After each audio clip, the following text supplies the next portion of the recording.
Hi everyone and welcome back to another episode of B-17 Queen of the Skies here on the World War II Solitaire board game channel.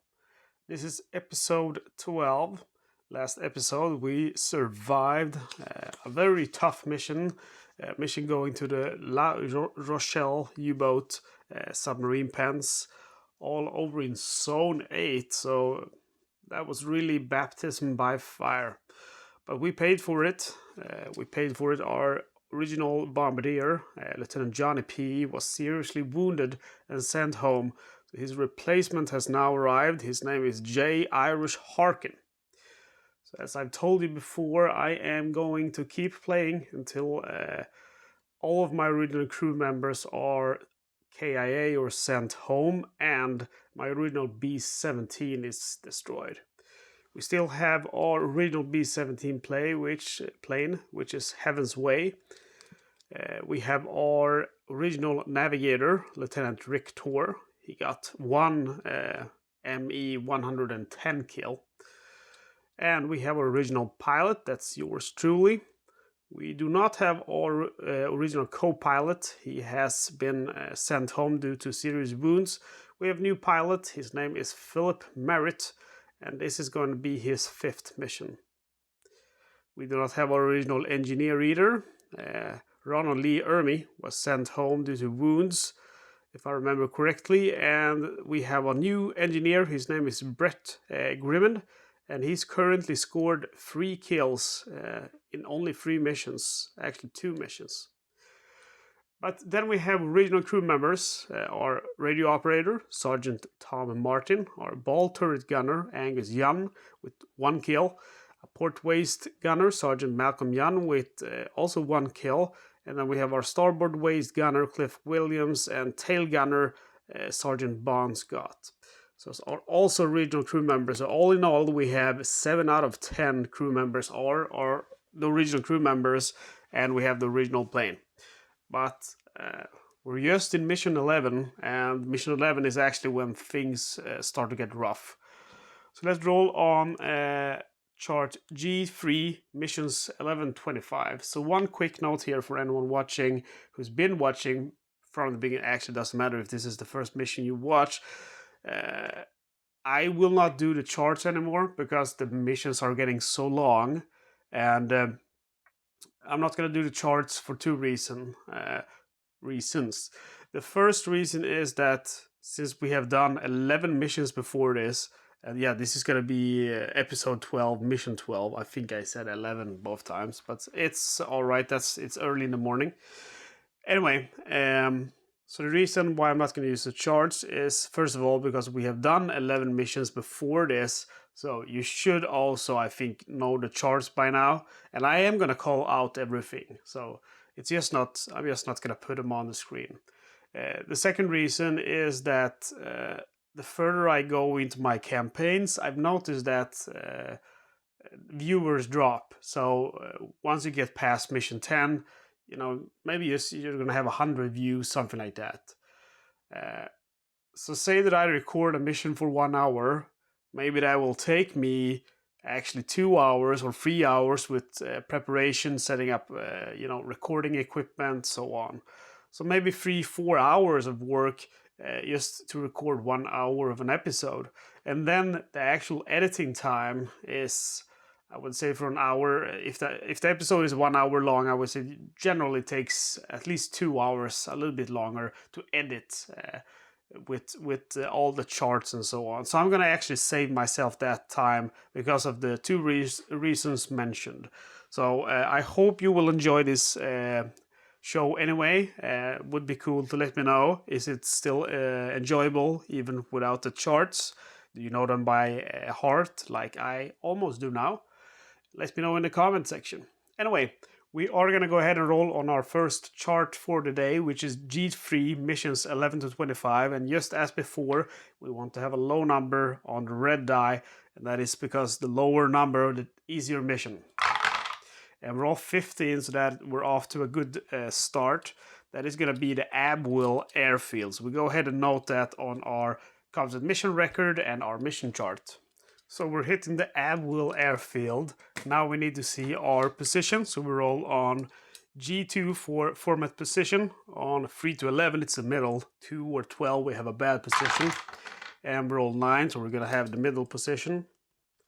And then roll 1d6 for squadron position. 1, 2 is high. 3 to 4 is middle. 5 to 6, it's low. And we get high. Middle would be the best roll because you're going to have a -1 to every combat check, but I will take high over low any day since that's a +1. And then before we move on, we go ahead and check our flight gazette for Abbeville, which is the first option. That is a -2 in zone 2 and a +1 in zone 3. So we note here, -2 in zone 3 and a +1 in zone 3. I think we can deal with that. All right, let's bring our strategic movement board out. Okay, so we have liftoff. We are in zone 1, going to Abbeville. And as you know, in zone 1, we have no danger of enemy fighters. We move into zone 2, and according to the mission chart, we noted that we have a -2 now when rolling for enemy fighters on B1. So on a roll of 1 to 4, we will have no enemy fighters. 5 or 6, we're going to have 1 wave. And roll of 5, that turns into a 3 with our modifier, and that means 1 enemy wave of fighters. We roll 2d6 and we roll 52. 52 means 2 1/10s, 1 at 6 level and 1 at 9 low. So before we get this battle started, we are going to start by rolling for, we should have actually started by that when we moved into zone 2, rolling for our fighter cover. And roll a 2, so that's going to be poor fighter cover. And then we roll to see if we get any help from our fighter cover. We're going to need a roll of 5 or 6 now to drive one of them away. And roll of 4, so we do not get any help at all from our fighter cover. So let's decide what I want to use to shoot at these guys with. I definitely want to take out the guy at 6 level because he's going to have a rather large chance of hitting me. So at 6 level, I can only fire at him with the tail guns, but I will have a very high chance of actually getting him on a roll of 3, 4, 5, or 6. And then we have one at 9 o'clock low. That's also a pretty bad one. I can fire with the ball turret and the port waist gun. So we'll start by opening up with the ball turret. And then we go with the port waist gun. And the port waist gun will also use spray fire. Before we roll for our fire, we're going to go ahead and mark off the ammo. Tail gun and ball turret gun. And then we mark off 3 from the port waist since it's using spray fire. So I'm basically spraying bullets all over the place. And then before we actually fire, we will also roll for crew status for these pilots. We'll start with this one. On a roll of 2 to 3, it's green. 4 to 10, it's average. 11 or 12, it's an ace. And the first one is an average pilot. Second and last one is also an average pilot. Okay, I'm just gonna note that since this is my first time playing B-17 Queen of the Skies here on the channel, that is actually the reason why I used the optional rules. I thought it would be fun to show you guys the complete game. And I like the optional rule of spray fire because that is actually one of the optional rules. But generally, the optional rule for pilots, ace and green, I would skip that.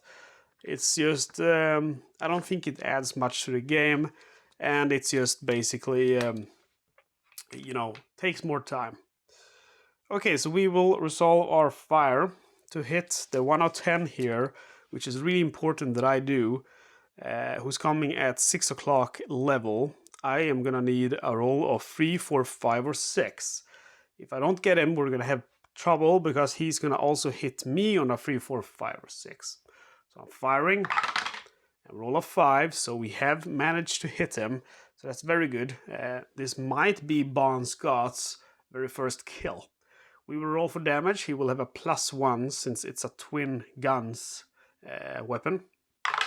And roll a 2, that becomes a 3.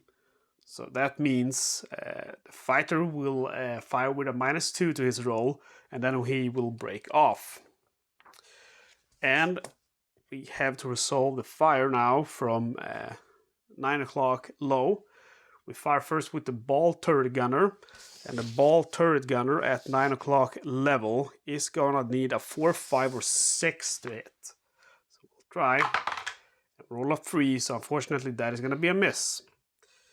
We still have our port waist gunner, Malcolm Young. He's gonna use spray fire. I don't have a high confidence in him actually killing him, so we'll use spray fire. We roll on M5 and roll a 6. That is fighter hit. Roll for damage to fighter on table M2. So roll on M2 now, and we need a 3 to 6 to be happy. And roll a 6. That is very cool because that means this 1 of 10 blows up. And yes, I am going to continue doing blow up noises with my mouth as we play for every enemy fighter that we take out. So port waist gunner Malcolm Young manages to get his 2nd kill now. Very nice. Okay, so we still have one guy here who's alive, so he's gonna get to fire on my ship. He will hit on, I think I said 3, 4, 5, or 6. Yes, that is correct. However, he has a +2 modifier to his roll, so let's hope that he rolls low. A -2 modifier, I meant to say. Even without the modifier, he rolls 2, so even without the modifier, he will miss. But with the modifier, he definitely miss -2, so the 2 becomes 0. And that means the fighter breaks off, and we finish the round of combat.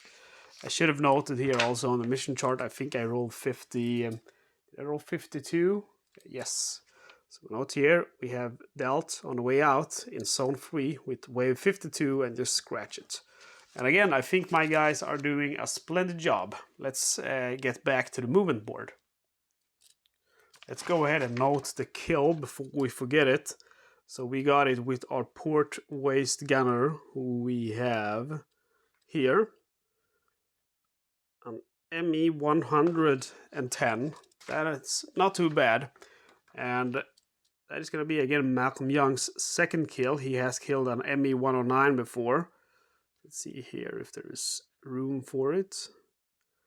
ME 1010. These boxes are a little bit small. It's a little bit hard to getting all the information that you need in there, but that's how it is. We are done in zone 2. We now enter the zone 3, which is where we need to be to bomb our target. So the first thing we're gonna roll for is weather. And on a roll of 7, we have good weather. So we note that on our mission chart. Good weather over the target. And then we need to roll on fighter cover. Hope for a high number. And roll 3. That is going to be fair fighter cover. So we note it again, of course, on our mission chart. And we roll on B2 now to see how many waves of enemy fighters we will get. We hope to roll 1, 2, or 3. We actually have a +1 to our roll, so then we hope for a roll of 1. Yeah, 1 or 2 would be good. And we roll 6, so that turns into a roll of 7. But I cannot go over 6, so that means we are going to face 3 waves of enemy fighters. I think that is a first for me, actually. Let's go ahead and start by rolling for the 3 enemy waves. First wave is 62. That is a 109 at 3 low and a 110 at 130 low. Let's see here. Okay, I noted 52 in the wrong box. We'll start by correcting that. 52 here in zone 2. Now we have 62. And then we have 51, which is a 190. That's just one plane. 51. And final and third wave is 43. So that's a 190 at 12 high and 2 109s at 130 level and 3 level. So all of these waves feels like I could probably deal with them. There's not a, there's no wave here with 100. Okay, that's a little bit maybe ridiculous, but there's no wave with 4 or 5 planes, so we should probably be able to deal with this. Okay, so they're attacking me from the right, from low, 1:30 and 3 o'clock. At 3 o'clock low, we can use the ball turret and the starboard waist gunner. So that's what we're going to use. We'll use the ball turret. We should roll for fighter cover before we start. So we have a fair cover. So with a roll of 5 or 6, we'll actually drive both of them away. And roll a 5. So that's lucky that I remembered to do that before we went ahead and fought them. So we simply cross the first wave of fighters. That is wave 62. And we now go to next wave, 51, which is a 190 at 1030 high. So the 190 is here, and he is aiming right at us. But we again get to roll for fighter cover. On a roll now of 3 or higher, we drive him away. And we roll a 5, so we effectively drive away that lone wolf. And we go to the next wave, which is going to be wave 43. And wave 43, that is going to be a 190 at 12 o'clock high and 2 109s at 130 level and 3 level. Okay, so last fighter wave here. This is a dangerous situation because getting fired here from 3 o'clock is not very nice. And then we have a Focke-Wulf who also has a +1 to his... doesn't have a +1 to his damage, has a -1 when I fire my damage against him. And also when you roll to see how many hits, you roll... it says if the attacking fighter is a Focke-Wulf, multiply the number of shell hits by 1.5 rounding down. So that's not very cool. If it's a 1 or 10, add 1 to the number of shell hits. Okay, I think I've forgotten that last one, adding 1. I don't know if I was ever hit by 1, but if I was. We roll for fighter cover before we go, and we roll... we have fair cover, so we hope to get a roll of at least 3 or higher. We roll a 3, so that is what we asked for, and that is going to drive one of them away. And I will choose to drive Focke-Wulf away. So we still have this guy here at 3 o'clock level. So 3 o'clock level, we can fire quite a lot of guns. We can fire the top and ball turret. So that's what we're going to do. And we can also fire, of course, the starboard waist gun. So I'm going to do that as well. At 130 level, we can only fire the starboard cheek gun. So the starboard waist gun, as usual, I always use spray fire with them because they're so... The waist guns only hit on a roll of 6. So for me, it doesn't really make sense to use normal fire on them. We'll mark off our ammo. So first our starboard cheek gun, top turret, ball turret, and starboard waist gun. And we roll for pilot status, left to right. First guy is an average pilot. And second guy is an ace. Oof, that's not very nice. Okay, we roll for our fire to hit the 109 coming in. We fire with the starboard cheek gun. We need to have a roll of 6 to hit. The starboard cheek gun is fired by the navigator, Rictor. He has 1 kill before. There are also 1, so you definitely miss. To fire at the other one here, the ball turret at 3 o'clock level. Normally we need a 5 or 6, but now we need a 6 since he's an ace. So our ball turret gunner, Angus Young, will try to hit. Here also 2. Top turret, also need a 6. That's our new engineer, Brett Grimmond. And they're also free.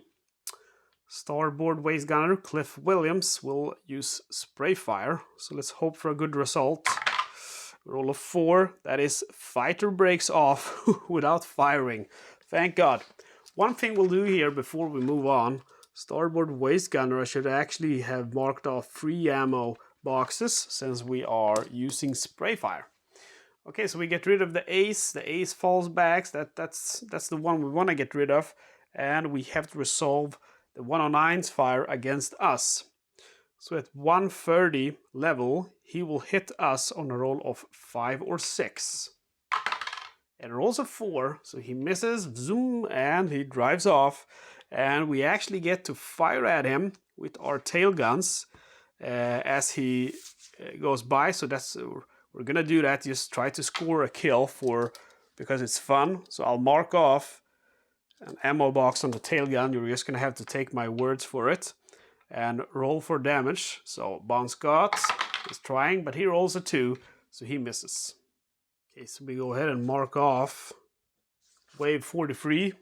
We go now for the bomb run. And before we get to roll for the bomb run, we have to roll on the dreaded flak table. On a roll of 1 now, we have no flak. On a roll of 2 or 3, we have light flak. 4 to 5, medium flak. 6, heavy flak. And roll of 1s, we have no flak. Flak is actually very horrible, so no flak is just a great gift. Also take note that if you are hit by flak, it's going to be harder to hit the target. So, J. Irish Harkin, this is now the time to prove yourself. We are over the target. We roll on the bomb run on a roll of 1 to 2. We are off target. 3 or higher, we are on target. And he rolls a 6, so I definitely say that he proved himself today. He hit his target on the very first run.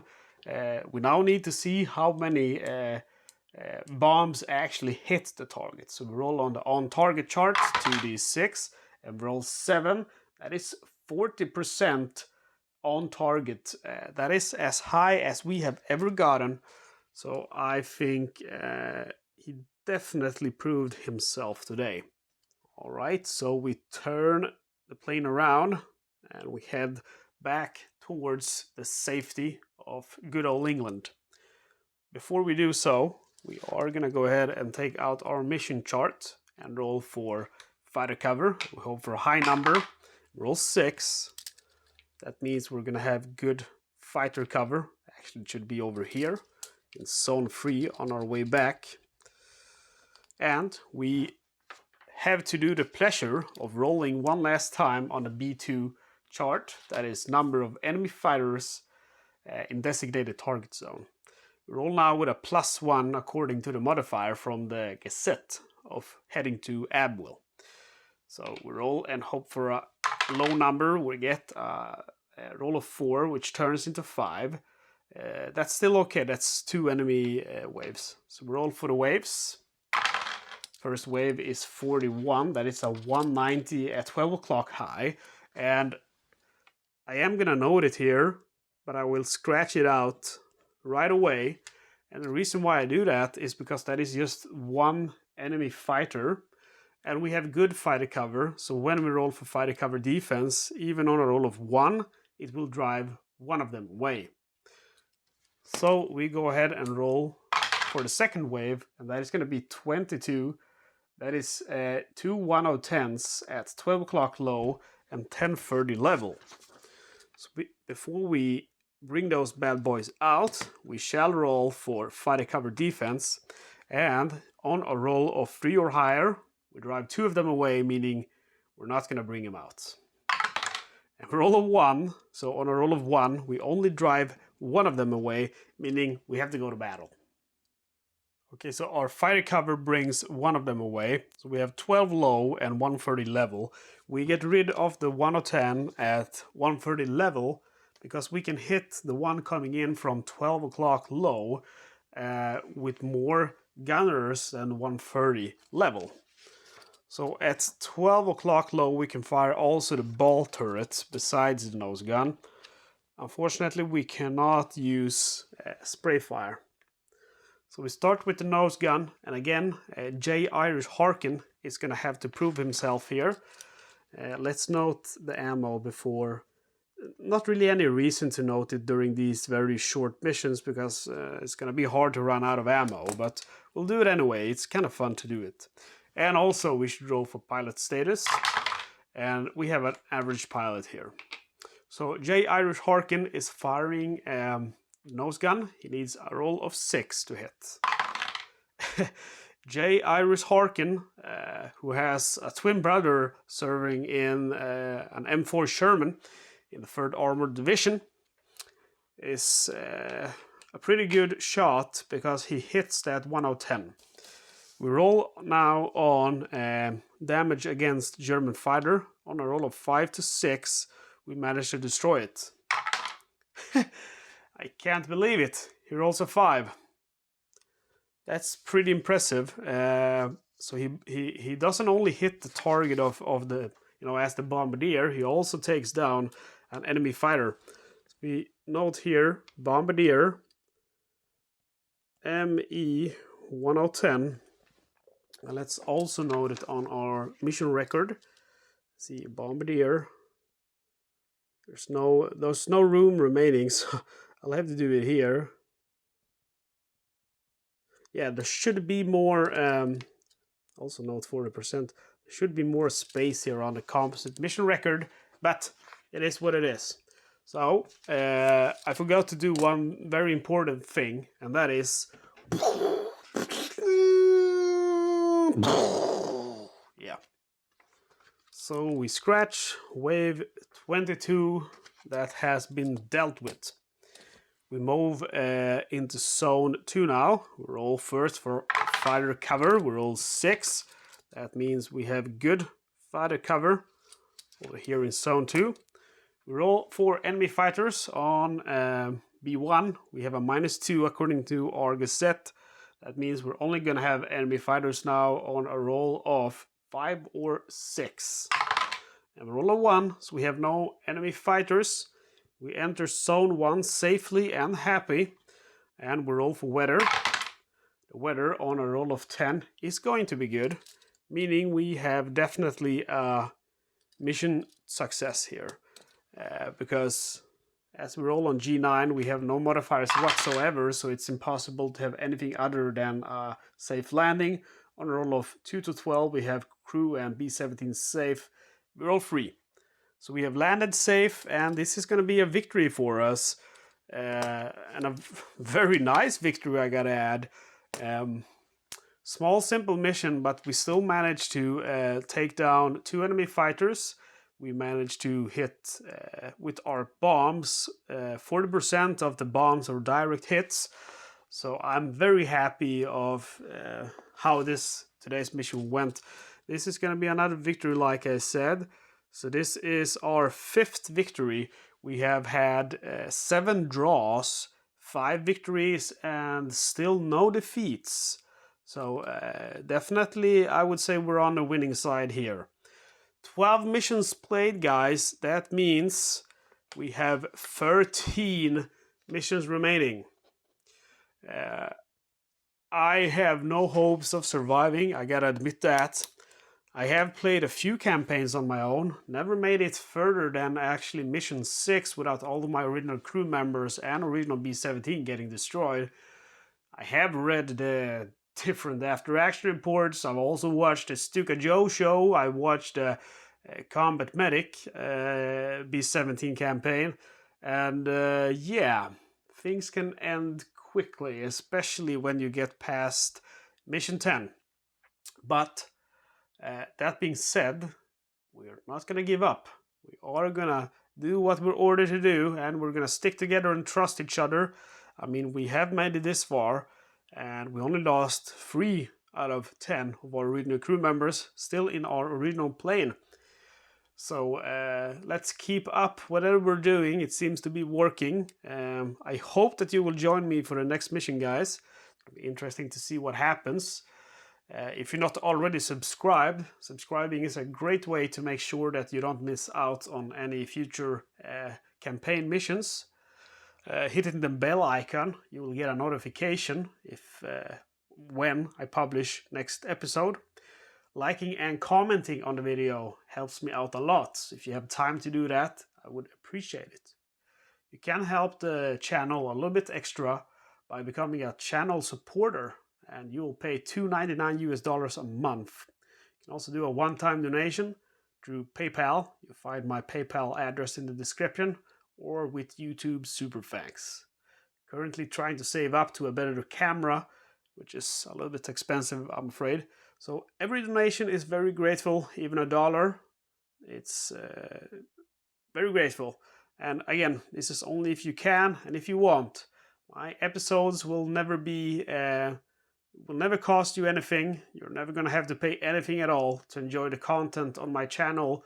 That is just if you want and, if you can.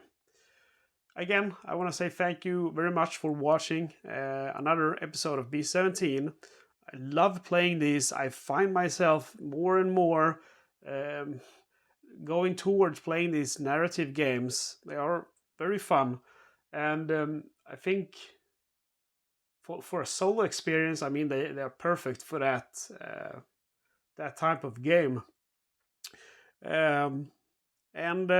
Yeah, I'm gonna stop rambling now. I feel like an old man.